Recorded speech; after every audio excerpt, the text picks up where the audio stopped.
কলেজের সোশ্যাল চলাকালীন শিক্ষাকর্মীদের মারধরের অভিযোগ তৃণমূল ছাত্র পরিষদ নেতার বিরুদ্ধে, যাকে কেন্দ্র করে ব্যাপক উত্তেজনা ছড়ালো ধূপগুড়ি সুকান্ত মহাবিদ্যালয়ে।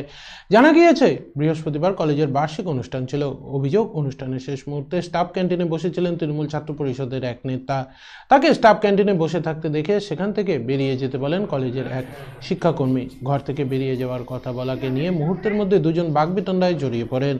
অভিযোগ, কলেজের শিক্ষাকর্মী ওই ছাত্রনেতাকে চড় মারেন। এরপরই ওই ছাত্রনেতা উল্টে কলেজ কর্মীকে মারধর করে বলে অভিযোগ ওঠে।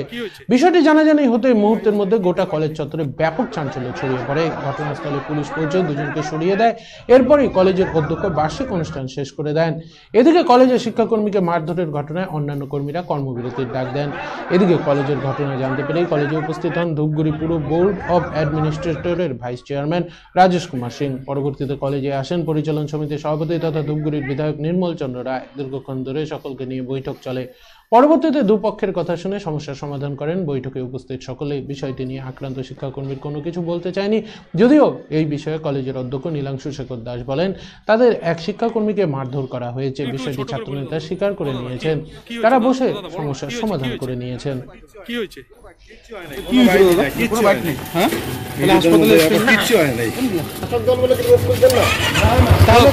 আপনাকে তো মারধর করা হয়েছে দাদা, আপনাকে তো মারধর করা হয়েছে। না না, আপনাকে মারধর করা হয়েছে? না না, কোনো মারধর করা হয়নি। প্রিন্সিপাল তো বলছে মারধর করা হয়েছে। না, ঠিক আছে, আপনাকে বলেছে। হ্যাঁ,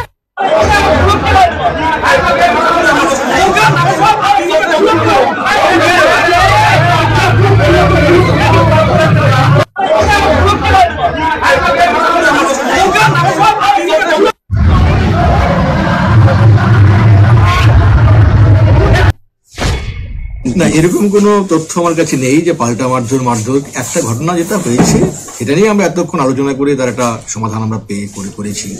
একজন শিক্ষাকর্মী, একজন ছাত্র প্রাক্তন, কিন্তু আজকে যেহেতু কলেজের সোশ্যাল, সে অর্থে আমরা কাউকে সোশ্যালি আটকাতে পারি না। সে একজন শিক্ষাকর্মীর গায়ে হাত তুলেছে, তাকে খামচি দিয়েছে এবং তাকে আঘাত করেছে, এবং সেটা তার ভিজিবল, তাটা দেখা যাচ্ছে যে আহত হয়েছে। সেটা স্বীকারও করে নিয়েছে এবং তার ভুল সে বুঝতে পেরেছে, ভুল স্বীকারও করে নিয়েছে এবং সে পায়ে ধরে ক্ষমা চেয়েছে। ভবিষ্যতে আর এরকম হবে না। স্যার, এই যে তারপরে কর্মবিরতি বা এই সমস্ত কিছু, এটা শিক্ষাকর্মীদের উপরে তাদের একটা সমিতিগতভাবে তাদের একটা সিদ্ধান্ত, যেভাবে আমাদের নিরাপত্তার ব্যবস্থা না করা পর্যন্ত আমরা কি করে কাজ করব। তারা নিরাপত্তা চেয়ে এবং আগামী দিনে যাতে এই ধরনের ঘটনা না ঘটে সেটা নিশ্চিত করতে হবে, এই নিয়ে কর্তৃপক্ষের কাছে একটা লিখিত আবেদন করেছে এবং তার সমাধানটা যত দ্রুত সম্ভব চেয়েছে এবং সমাধান না হওয়া পর্যন্ত তারা কর্মবিরতি পালন করবে বলে জানিয়েছে।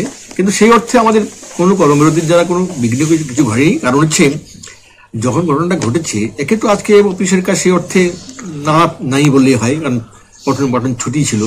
আর এখানে হচ্ছে যে ছেলেটাই আসছিল, ছেলেটির নাম আমি জানি না, ছেলেটির নাম সম্ভবত টাইটেল হচ্ছে রয়। সেই ছেলেটি হচ্ছে যখন এখানে আসছিল, আমি বললাম যে এটা স্টুডেন্ট ক্যান্টিন, এখানে মানে এটা স্টাফ ক্যান্টিন, এখানে কোনো অ্যালাউ হবে না। তা বললাম, বলার পরে বললো যে আমি টাকা দিয়ে খাচ্ছি, হ্যান ত্যান। তা আমি বললাম যে এখানে হবে না। তারপরে সেখান থেকে হচ্ছে অফিসের স্টাফ আসলো, বিপ্লব দা নাম। বিপ্লব দা আসার পরে হচ্ছে আমাদের ক্যান্টিনের যে মুখোমুখি বাথরুমটা আছে, এই বাথরুমের সাইডে হচ্ছে বিপ্লব দা বললো যে এখান থেকে চলে যায়। ছেলেটা পুরো ড্রিঙ্ক করে আছে। তারপরে ছেলেটা বললো যে আমি যাবো না। ক্যান্টিনকে উল্টো পাল্টা গালিগালাজ করলো। করার পরে বিপ্লব দাকে ফট করে সে আঘাত করলো। আঘাত করার পরে বিপ্লব দার ব্যথা লেগে গেছে। বিপ্লব দা কি কলেজেরই লোক? হ্যাঁ, বিপ্লব দা কলেজেরই একজন স্টাফ। তাকে কি মারধর করা হয়েছে? হ্যাঁ, তাকে মারধর করা হয়? হ্যাঁ, তাকে মারধর করা হয়েছে, দুবার টাচ করেছে। তারপরে আমি হচ্ছে বিপ্লব দাকে বাঁচানোর জন্য আমি ছেলেটাকে পুরো মানে জড়িয়ে ধরে ওকে ওদিকে ওই সাইড করে দিয়েছি। পরে পুলিশ আসলো, আসার পরে তাকে নিয়ে গেল স্টেশনে।